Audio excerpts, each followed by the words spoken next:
Hello students, एडोबिला point channel में आपका स्वागत है। और आज हम करने जा रहे हैं क्लास 9 की वर्कशीट नंबर 61। ये वर्कशीट क्लास 9 की है जिसमें हम लोग हिंदी में रचनात्मक लेखन को सीखेंगे। तो चलिए देखते हैं कि आज के वर्कशीट में हमें क्या लिखना है।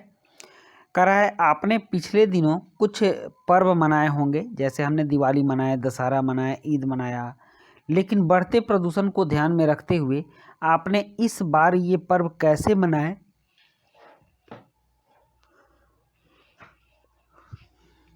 अपने किसी मित्र को इस बारे में बताते हुए एक पत्र लिखे। चलिए, इस वर्कशीट के पहले टॉपिक में हमें पत्र लिखने के लिए कहा गया है और पत्र का मजमून ये होगा कि अपने मित्र को पत्र लिखना है और उसमें प्रदूषण को ध्यान में रखते हुए आपने ये पर्व कैसे मनाया उसके बारे में जिक्र करना है।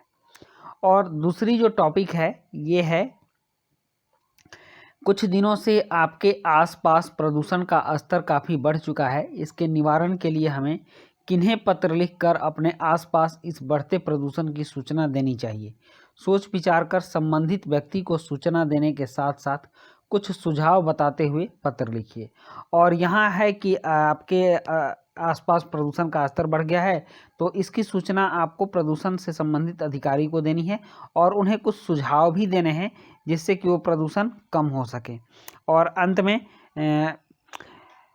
कोविड के संदर्भ में उचित व्यवहार संबंधी संदेश है कि नियमित रूप से अपने हाथों को साबुन और पानी से धोएं और कोरोना से बचे रहें। तो चलिए अब हम इन दोनों पत्रों को लिखते हैं और लिखने का प्रयास करते हैं, और आप भी इसी तरह लिख लेंगे, हूबहू नहीं उतारेंगे, कॉपी पेस्ट नहीं करेंगे। यहाँ पहले प्रश्न के आधार पर पिछले दिनों कुछ पर्व मनाए होंगे, लेकिन बढ़ते प्रदूषण को ध्यान में रखते हुए आपने इस बार यह पर्व कैसे मनाए, अपने किसी मित्र को इस बारे में बताते हुए एक पत्र लिखिए। तो हमें अपने मित्र के पास एक पत्र लिखना है और यह जो पत्र होगा यह अनौपचारिक पत्र होगा, क्योंकि आपने जाना है कि पत्र दो प्रकार के होते हैं। एक होता है अनौपचारिक पत्र और दूसरा औपचारिक पत्र। अनौपचारिक और दूसरा होता है औपचारिक। औपचारिक और अनौपचारिक में अंतर ये होता है कि औपचारिक पत्र किसी के पास, जैसे हम आवेदन लिखते हैं, छुट्टी के लिए दरखास्त लिखते हैं, या फिर कोई याचना करनी होती है, या किसी सरकारी पदाधिकारी के पास, या किसी ऑफिस में, किसी कार्यालय में जब हम पत्र लिखते हैं तो उसे औपचारिक पत्र कहते हैं। लेकिन जब हम अपने सगे संबंधियों को कोई पत्र लिखते हैं, अपने मित्र को लिखते हैं, तो यह अनौपचारिक पत्र कहलाता है। तो अभी जो हम पत्र लिखने जा रहे हैं ये अनौपचारिक पत्र होगा। इसमें सबसे पहले आप ऊपर देख लीजिए कि पहले वो जगह लिखी गई है जहाँ से पत्र लिखा गया है, 20 रोहिणी दिल्ली, और दिनांक 27 नवंबर 2020। फिर प्रिय मित्र राहुल, सप्रेम नमस्कार। अब आइए देखते हैं पत्र में क्या लिखा हुआ है। सबसे पहले मैं तुम्हें दीपावली की हार्दिक शुभकामनाएं देता हूं। इस बार की दीपावली कुछ अलग थी, इसलिए हम दीपावली में एक दूसरे के साथ नहीं मिल सके। कोविड-19 के कारण इस बार हमारे सारे त्यौहार घर पर ही मने, ऐसा तुम भी जानते हो। तो बात सही है, सब लोगों के त्यौहार इस बार घर पर ही मने हैं, और कोरोना महामारी की वजह से इस बार सबके रूटीन अलग अलग हैं। हम तो कितने दिनों से स्कूल बंद है और घर में रह ही रहे हैं, तो इसी बात का जिक्र इस त्यौहार में, पत्र में किया गया है कि कोविड-19 और प्रदूषण को ध्यान में रखते हुए दीपावली को कैसे मनाया गया है। दीपावली का त्यौहार हर्षोल्लास और खुशियों का त्यौहार है। यह त्यौहार सबके साथ मिलकर मनाने का त्यौहार है, लेकिन आज के इस कोविड-19 के महामारी में यह बातें सिर्फ कहने की ही रह गई हैं। आज कुछ भी मिलकर करने वाली बात नहीं है। इस बार की दीपावली पर पर्यावरण को ध्यान में रखते हुए सुप्रीम कोर्ट द्वारा कुछ निर्देश थे, जिसके अनुसार हमें प्रदूषण को ध्यान में रखते हुए पटाखे नहीं जलाने थे। चूँकि कोर्ट देख रहा है कि दीपावली का जब समय आता है तो दिल्ली का पर्यावरण 20 गुना ज़्यादा प्रदूषित हो जाता है, इसलिए सुप्रीम कोर्ट ने इस बार ऐसा निर्देश दिया कि अगर पटाखे नहीं जलाए जाएंगे तो दिल्ली में बहुत भारी मात्रा में पटाखों का चलन है, पटाखे जलते हैं, जिससे कि बारूद का जो धुआं है वह पूरी दिल्ली को कवर कर लेता है और यहाँ की हवा सांस लेने लायक भी नहीं रहती है। तो इस बात को ध्यान में रखते हुए सुप्रीम कोर्ट ने पटाखों की बिक्री पर भी प्रतिबंध लगा दिया था। तो पटाखों की बिक्री पर भी प्रतिबंध था।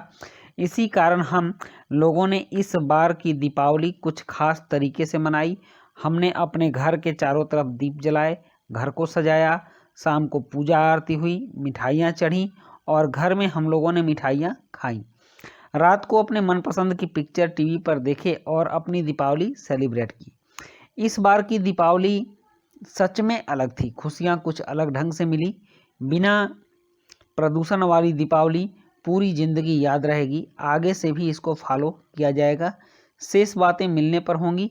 चाचा चाची को भी मेरे तरफ से दीपावली की शुभकामनाएं और प्रणाम बोलना। तुम्हारा मित्र अमन। तो ये एक अनौपचारिक पत्र था जो कि प्रदूषण को ध्यान में रखते हुए हमने पर्व कैसे मनाए थे उसके बारे में जानकारी अपने दोस्त को देनी थी। तो दोस्त मित्र और सगे संबंधियों को जो पत्र लिखे जाते हैं वे पत्र अनौपचारिक पत्र कहलाते हैं। इसके बाद एक और पत्र है और यह पत्र है कि कुछ दिनों से आपके आसपास प्रदूषण का स्तर काफ़ी बढ़ चुका है। इसके निवारण के लिए हमें किन्हें पत्र लिखकर अपने आसपास इस प्रदूषण की सूचना देनी चाहिए। सोच विचार कर संबंधित व्यक्ति को सूचना देने के साथ साथ कुछ सुझाव बताते हुए पत्र लिखिए।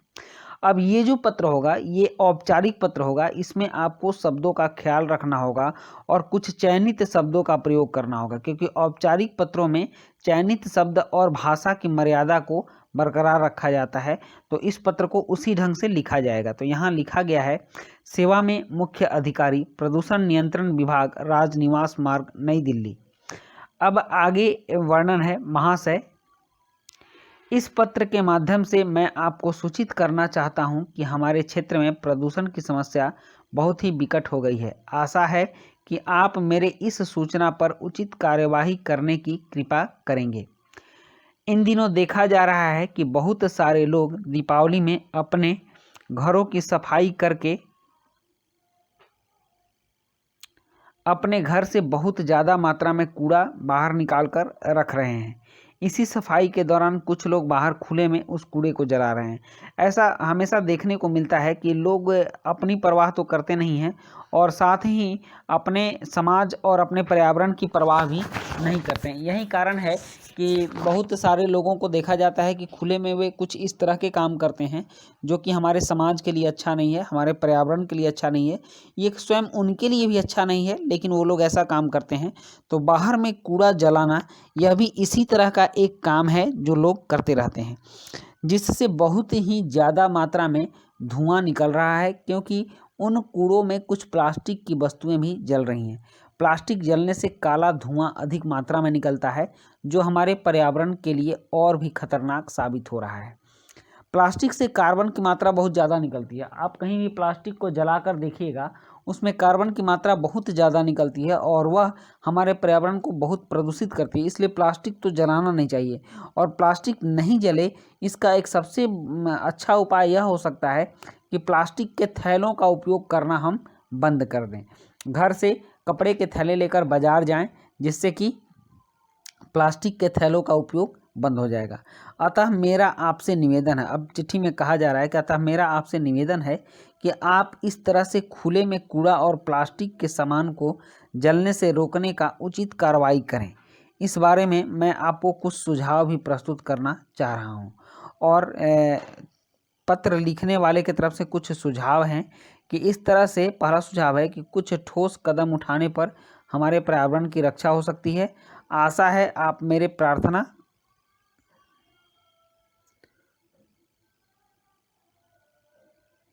हाँ, ये एक गलत लाइन यहाँ जुड़ गया है, आप इसको इतना स्किप कर देंगे, ठीक ना।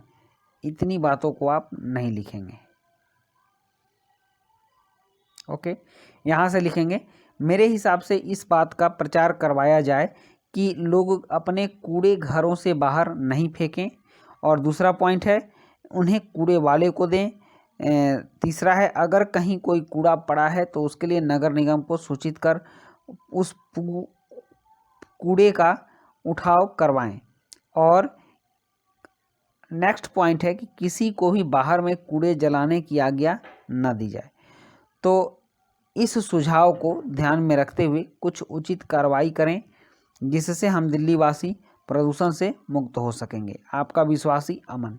यह औपचारिक पत्र है और अमन के बारे में नीचे भी लिखा है, एक सचेत नागरिक दिल्ली, मतलब दिल्ली के वो सचेत नागरिक हैं और वो प्रदूषण नियंत्रण विभाग में पत्र लिख रहे हैं कि इस प्रदूषण को नियंत्रित किया जाए। तो इस तरह से हमें अपने वर्कशीट में 2 प्रश्नों के माध्यम से इस वर्कशीट को पूरी करनी थी और हमने वर्कशीट पूरी की। आपने भी पूरे वर्कशीट में हमारे साथ बने रहे, तो इसके लिए आपको बहुत बहुत धन्यवाद। मिलते हैं नेक्स्ट वर्कशीट में। Thank you.